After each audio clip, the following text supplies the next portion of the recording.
Welcome back to the Reier on YouTube channel. Travis Reier back with you midday on a Wednesday. It is, of course, Georgia-Alabama week. We have a pretty good sample size, too, of this college football season to date. And with that, I thought I got to get my guy on the channel. I got to get Josh Pate, one of the preeminent voices in college football these days. Of course, the Josh Pate College Football Show. You want to check that out every Sunday, Tuesday, and Thursday, 8 p.m. Eastern. I've got that correct, right, You Josh? got it. You got the name trademarked. You got the title right. We got everything rolling. Well, I know, I had to have a lot of this stuff pre-screened, right, with Right. Pate's people, and Yes. that's a trademark now. We've even been told that Pate's people has been trademarked by this guy. And so we came up with a segment, Pop Up with Pate. And now as you can see there on the screen, Josh, we've included the necessary trademark there too. Yep, and very important to note, Travis, the up and lowercase was already trademarked, so we had to uppercase it. So we're good. We're fine. Right. We had to make it a little bit different to make it ours, so to speak. But Josh, man, we go back a ways. I'm not going to get too nostalgic as we think about the past, but the Columbus days certainly go back to that. I would march up to that office in the second story of the home at the time. The wife would see me late night with my laptop going upstairs, kind of wondering what's going on. I'm just doing college football talk with Josh Pate, a fledgling star in the college football media business. That was you and JC Sherbert. I had about 3 or 4 that were there in the early days, but I remember it always pained me to have to even request, hey, can you do something? Oh, what time? Oh, 10:15 Eastern, 9:15 Central. And among the many, many no's, there were a few yeses scattered in there. And you were one of them, my friend. Well, look, that was a period in my life too when the kids were young. So we would not get them in bed till 9:30. So Right. that's really when my work schedule used to start a lot of days, 10 o'clock till 3 a.m., crazy hours like that. But things have changed, no doubt about that. But Josh, obviously a lot to talk about in the world of college football. And what we're going to do is we're going to start with some topics, maybe more centric to the Southeastern Conference in general. Certainly big news to wake up to this morning in terms of the UNLV quarterback situation. Wanted to get your thoughts on that as well. But we'll start in the league where it just means more, as we both know. And I wanted to ask you this, with basically 3 or 4 games under these teams' belts at this point, essentially the first month of the season, we're into this thing. What's been the biggest surprise for you in the Southeastern Conference? I think LSU looking shaky, I think, has been mildly surprising. Now, they're not out of anything. Like Florida is out of things. LSU's not. They lost the week 1 game to USC. And then the more we got removed from that, like I watched them go play the SEC's version of USC a couple of weeks later, and they beat them. They win the game. Suspect officiating, but they win the game. But South Carolina runs for over 240. South Carolina gets after them on the line of scrimmage. Offensive line was supposed to be the strength of this team, and it's not been that. And so they lost the tailback for the season. But I think when you've stood in many a post-game press conferences and you've seen coaches come in there, and sometimes they look okay, like they're heading into a business meeting. Sometimes the hair's a mess. Their face is red. They look totally disheveled. Most of the time that's after a loss. But like Saban post-USF game last year looked like that after a win. Brian Kelly had that look after the South Carolina game of a guy, as Meemaw used to say, who has spent his entire afternoon plugging 12 holes in the dam with 10 fingers. And somehow you did it. Like somehow you figured it out. So that's a surprise to me. I would also, Travis, I'd say Florida not being the best team in the world, that's not a surprise. But just coming out of the gate, nothing firing. That was a little bit of a surprise to me. I thought they'd be more competitive than that. I think in terms of coaching narratives, right, going into the season, it was Billy Napier and Sam Pittman at the top of that list in the Southeastern Conference. I'm with you there. I thought it would be more loud around Pittman in Arkansas at this point than Billy Napier. Maybe it would have been close, splitting hairs. But really, if the Hogs just do some fundamental things better in Stillwater, we're talking about an undefeated Arkansas team going into a matchup with A&M coming up here than we are even a 3-1 team coming off a road win at another beleaguered squad. Does that surprise you at all where Auburn is at this point with Hugh Freeze now 3 or 4 games into his first season, and looking at that first month for Auburn thinking that's when the Tigers are going to have to make some hay, because as we're seeing coming up here very soon, it doesn't get any easier. If you don't have quarterback play, there's really no basement in terms of how bad it can get. True. So I guess it shouldn't surprise me. I'm not going to sit here and pretend I predicted Cal to beat him in the preseason. Once we got to game week, I thought it'd be pretty competitive, but it is mildly surprising, not moderately or shocking or anything like that. Of course, the big debate down there is, well, Hugh's saying the quarterback play is not good enough. Whether you think that's throwing someone under the bus or just valid criticism, he's saying it. All right. So then the fan base is like, well, why didn't you go get a portal quarterback? These are the guys that you chose to ride with. I went down there in the spring, spent a day down there, watched him practice, spent time with Hugh Freeze and his entire team there. And I'm talking about behind the scenes team. And they had a plan laid out. Like they laid it out pretty thoroughly. And I want to be kind with the way I say this, but Travis, part of the plan that was laid out, part of the timeline that was laid out had baked into it the idea that they're probably not going to be very good this year. So I don't think they're stunned totally. Now, turning the ball over to the degree they've turned it over, that's never part of anyone's plan. That's not part of the equation. But I think that they believe as long as it doesn't become toxic enough to where the high school recruiting well gets poisoned, they'll be okay. And they can go if they need to, and they do. They need to go get a portal quarterback. They can do that. But everyone's getting drunk on Miami right now and what Cam Ward's doing. Mm-hmm. And you need to be paying attention to what Notre Dame's not doing. You need to be paying attention to what NC State's not doing. Like, there are a lot more examples of portal quarterbacks that flame out than ones that just completely catch fire. So that's not a cure-all. But I do still think that I'm not selling on the future of that program. But Travis, you can find folks who disagree. You can find folks in the coaching space and in the agency space who think the time's just past Hugh Freeze. Like it's not going to happen for him. I'm not there yet, only because it makes you sound really foolish if you sell on a guy and then he goes on to win 10 games the next year. But it is really, the turnover stuff's really concerning. But I also get what he's saying down there. They're questioning him, saying, what are you going to change? And he keeps saying, I'm not changing anything. If we don't turn the ball over, we trust what we do. It's worked before. So it's a rock and a hard place down there right now. You kind of talk quarterback carousel really in the Southeastern Conference to this point. I have a hard time recalling this early in the season where we've seen this many different guys make starts. Now, some of that due to injury, like at Texas and South Carolina. And now we're going to see it at Mississippi State, unfortunately, with Blake Shapen. But some of it is performance driven with Auburn going Thorne, Brown, Thorne. And then you look at Oklahoma right now, going from the former 5-star in Jackson Arnold. Is it in those two situations? I know we just talked about Auburn pretty extensively.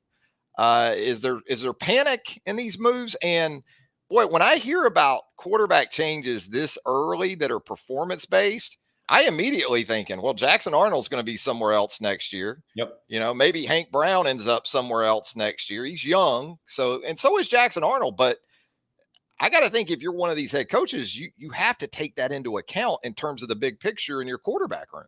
Yeah, I think they have. I think at Oklahoma, they took it into account.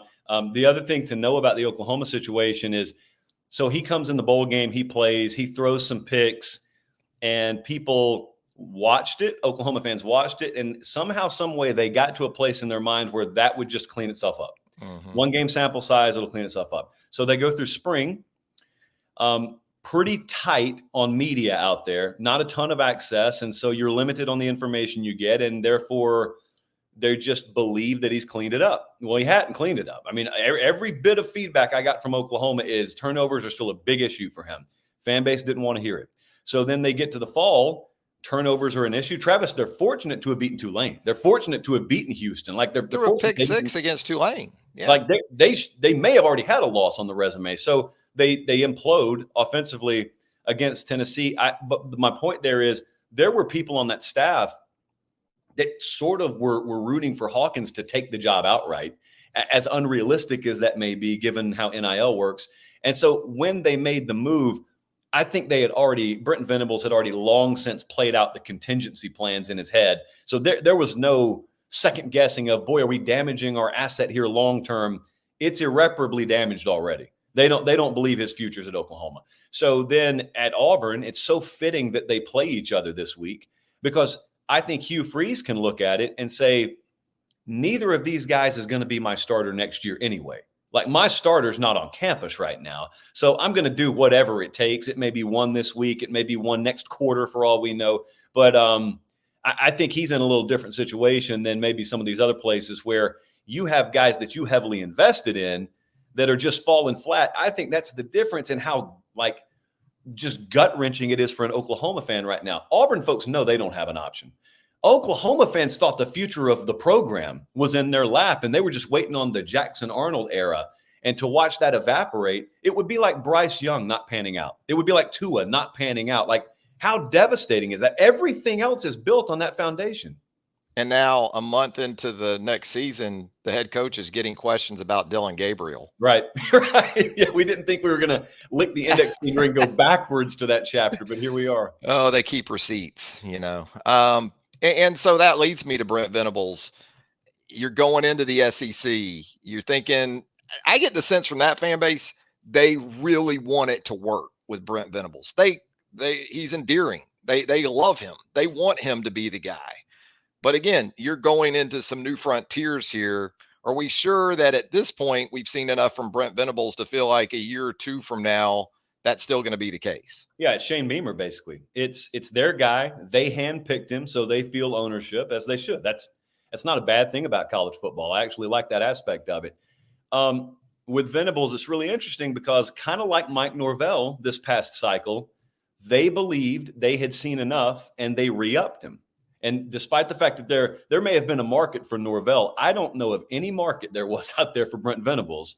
I don't think anyone was going to snatch him up, and yet they extended him, which just signaled to me they must be really comfortable that this is the guy. But I'm sure the same people who were comfortable that's the guy were also comfortable Jackson Arnold was their guy. So they better be right about him, because otherwise you're on the hook massively financially. And the thing about Oklahoma is, unlike some of these other places, Travis, there's a track record there. They know. I went when we were out there. I'd never been to an Oklahoma game before, and Joe Castiglione has been the AD there forever, and he caught wind of our trip, so he invited us to breakfast with him Saturday. And I sat there and peppered him with questions, Lincoln Riley questions, and those were great and all off the record, unfortunately. But just the hiring and how there's been this huge storm of uncertainty around Oklahoma in college football, but they've been a pretty steady commodity. And it's because they don't take those decisions lightly. There is a lot that goes into the blender before they pour out the decision. So I don't think it may be like a fan. I don't think it would be like them to be second guessing this early. They're more about defining what it's going to take to get it right and making the guy they hired get it right, instead of seeing the guy they hired not get it right and searching the market for the next guy. I think it would be really drastic before they took those steps. It's kind of, as much as we hear college football is aligned with the NFL, and in a lot of ways it has, it's the opposite. In college football, it's harder in a lot of instances to fire the head coach after a bad season or two. But you can make a change at quarterback. And in the NFL, if you have one of these $50 million quarterbacks, guess who isn't going in the NFL? The quarterback isn't going, but the coach can go, no doubt about it. And with Oklahoma, maybe they were thinking along the lines of Eli Drinkwitz a couple of years ago. Remember when Missouri extended and raised Eli, and you're kind of thinking, what was that? Well, the next year they won 11 games and beat Ohio State in the Cotton Bowl. I guess we'll see how all that plays out. Hey, I wanted to ask you about this too, Josh, because this just came down late last night, this morning. UNLV quarterback Matt Sluka informs UNLV that after 3 starts, the Holy Cross transfer, a previous stop there in the Patriot League, is moving on due to commitments not fully met, I guess, based on what he was assured. Now, there's been some reports already today, Josh, that UNLV feels like they had lived up to that part of the negotiations to the point in the season that we're at. Is this tip of the iceberg stuff, or do you think this is going to be maybe a more isolated instance of something like this? Certainly tip of the iceberg if the course doesn't correct itself. I don't see how there's a way around that. My biggest fear has actually been this entire thing is propped up on the idea that everyone values the same thing. Everyone values competition, the spirit of competition. Everyone values chasing a championship because that's what we value. We watch the game, we love it, we're consumed with it. So that's what we love. My biggest fear has always been as you expand your playoff or as you inject new themes into the sport, coinciding with expanding the playoff, and everyone says that's going to solve bowl opt-outs because now the games will have meaning.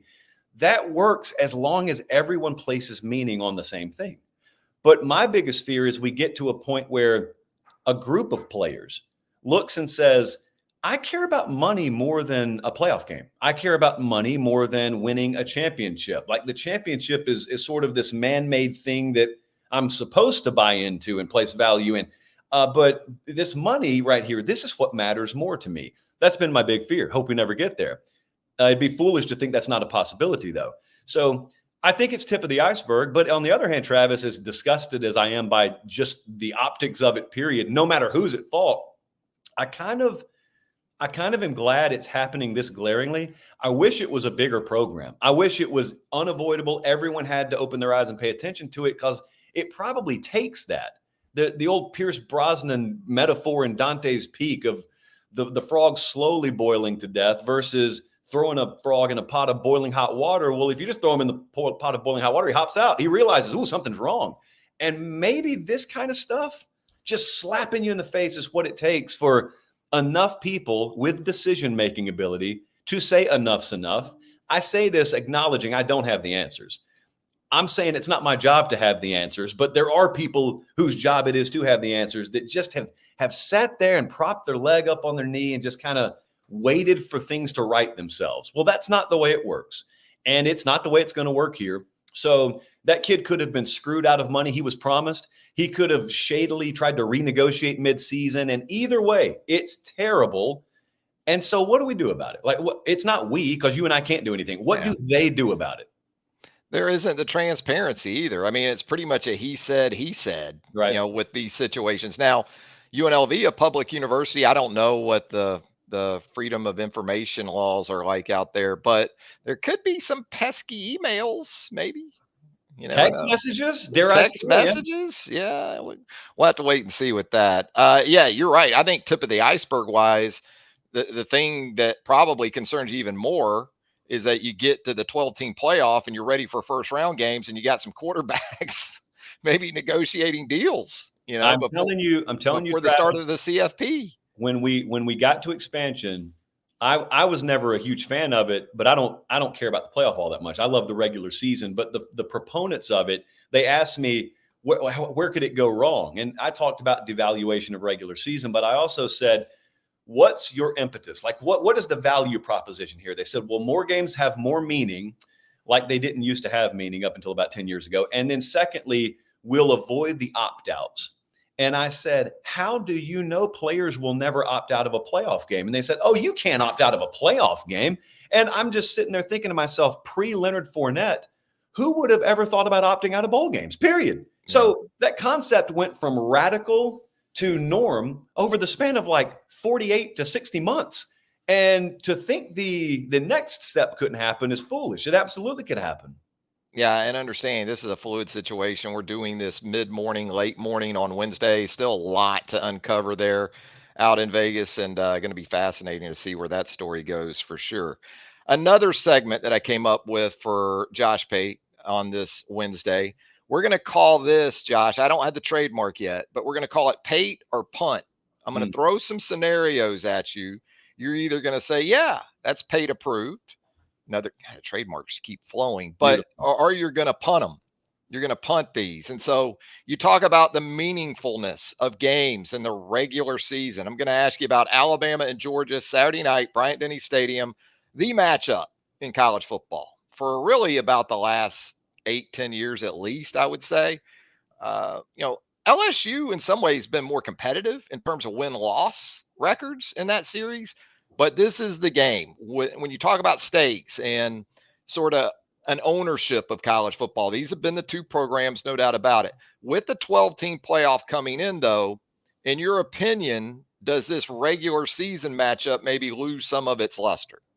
To this point, no. To this point, it has its luster. We have to be a few years into the playoff before we know what the new normal is. And everyone will have their own normal. Like this may feel to you authentically different than it feels to some guy in Des Moines, Iowa. But either way, we haven't retrained our mind to know how to think in the 12-team era. I think so. So this time around, it has every bit the luster it will always have to me, or it always has had. And also, as you well know, these border states, the whole Kirby versus Bama thing, this has been a season in itself. So that rivalry is almost notwithstanding. The thing I'm thinking about is when you get down the stretch a little ways and you know the playoff picture has started to emerge and we have a matchup of teams that we know for sure are in the playoff regardless. How does that giant safety net being built under the game affect the authenticity and luster of that game to me? Because that is the fabric that I think stands the risk of being torn a little bit. And I don't know about you, but I've never been willing to accept the trade-off of, well, yeah, Ohio State, Michigan may lose its luster, but Iowa State, Utah will have a whole lot more luster, because I'm taking games featuring teams that are capable of winning a title, and I'm removing the luster on those games to manufacture it on games featuring teams that are first or second round eliminations. And it's never made sense to me. But as of now, luster is still intact. Great to be joined this morning by Josh Pate, Josh Pate's College Football Show. You're going to catch that every Sunday, Tuesday, and Thursday, 8 p.m. Eastern on YouTube. Josh, of course, does a lot of great work for CBS Sports as well. We are going through some Pate or punts here on a Wednesday morning. I'm going to ask you about this, the coordinator situation for Saturday night's game. You got new guys for Alabama, obviously, with Kalen-Kirby I in there. Baptism by fire, maybe a little bit for Nick Sheridan, Kane Womack on the Alabama side. But is there any way that one of these coordinators in this game won't be scrutinized more than Georgia offensive coordinator Mike Bobo, Josh? It's like he's a 31-year-old first-timer. The way people talk about him, it's like he is brand new to this whole thing. Mike Bobo's been calling plays since I was in the womb, essentially. He's been doing this stuff forever. And it's so funny. And you know as well as I do, I grew up in Georgia. We've been around this merry-go-round multiple times just with Mike Bobo calling plays at Georgia. So what was old was new again, and et cetera, et cetera. I think it's no different. The way Kirby thinks is no different than the way Saban has thought, whether it's been Jim McElwain in there or being Bill O'Brien in there. Their way wins. The Georgia way will win if the Georgia way is executed the way it's supposed to be executed. And what's beautiful and terrible for Mike Bobo is when they win, Kirby Smart wins. When they lose, Mike Bobo loses. It's a fascinating concept. It's a really good proposition for Kirby. It's good work if you can get it. But I'll tell you the thing that as I was looking at the matchup, I was thinking about is another one of those matchups, and that is Kalen-Kirby. You're going to hear a lot talked about the fact that he's never faced Kirby. He's never faced Alabama. But what he did do is he faced the guy that Kirby let run his defense twice last year. He faced Dan Lanning as an underdog both times. And I was talking to some folks at Oregon yesterday, and they said, he beat us throwing the ball the first time, and he ran it all over us the second time. And he wasn't supposed to be able to do the latter, by the way. And so I've seen him match up against a similar defense, a similar approach, and he didn't have a ton of issues with it. Now, no one's going through Georgia easily, and I'm not trying to present any alternative scenario, but I don't think if Bama loses Saturday night, it'll be because the moment was too big or it was just a culture shock sort of thing. It'll be because they got beat by a really good Georgia team and nothing more, nothing less. I was thinking about it, trying to figure out who Mike Bobo is from the Alabama side of things. Mike Bobo is the late, great Mal Moore. Beautiful. He is Georgia's Mal Moore. Now, the old heads will get the reference. And Mal, God bless him, the guy who hired Nick Saban. Mal's got to do something, Travis. Mal's got to do something. That's all that needs to be said about the late, great Mal Moore. But he was an offensive coordinator at one time, certainly a couple of different times at Alabama. And specifically in that Gene Stallings era, Who was the guy day in and day out as this thing they call the internet was just starting to populate and do its thing? You know, Mike's a beloved. He's like Georgia fans like to call a damn good dog, good quarterback, tough guy, right? All those things. But boy, that fan base absolutely gets after him. There's no doubt about that. What about the best player on the field Saturday night? I'm kind of starting that list with Malachi Starks, but Yep. I guess there could be a difference, right? You could be the best player on the field Saturday night and not maybe be the most impactful player on the field in this game. I think it needs to be Carson Beck, whether it will be or not. I know going to the quarterback's a classic cop-out, but I almost think maybe there will be a tendency to overthink the room here, and it's got to be Carson Beck. And here's the sort of man-maker moment for him. He doesn't have a star receiver on this team. He lost Brock Bowers, and while I think they have very adequate backfills, those guys are not nearly as good inline blockers as Bowers. They're not as physical yards after catch as Bowers. They don't provide sort of the efficiency injection that a Ladd McConkey or a Brock Bowers introduced to that offense last year. So what that means is quarterback takes on a disproportionate added amount of weight on his shoulders. But the thing is, if you're moonlighting as a future first-round draft pick, which Carson Beck we think is, this is the game you step up in. All due respect, man, no one cares as much about the Kentucky game. They care about what you did on the road in Tuscaloosa, and that's fascinating to me. I want to see what Ryan Williams does. I'll tell you, it's a big game for Jeremy Bernard. Bond had 5 catches for 79 in this game against Georgia last year, and I think him, Kendrick Law, someone like that, just the stat sheet may not blow you away, but difference-making catches to take some heat off Ryan Williams. And then that offensive line for Alabama. You'll find some folks who disagree with you on the draft stock value of a Tyler Booker. Caden Proctor still got another year to go. Jaden Roberts, like those guys, it's a big night for them as well. You get one shot to go up against Georgia. You get one shot to put that on film. Yeah, I think for Alabama, the most impactful guy needs to probably still be Jalen Milroe. Sure. Because he can, unlike Beck, perhaps, certainly as much, he can impact that Alabama offense through the air, obviously, but also with his legs. I mean, if you get that two-way run game going like they got at Wisconsin, I understand, that was not a J.J. Watt extra year of eligibility game for Wisconsin by any means. But if he can do that and have that presence, and in that Georgia win last December, he closed that game too. This is a game, once again, it's going to come down to, I think, closing time, Josh, and who has that guy that's going to be able to do it.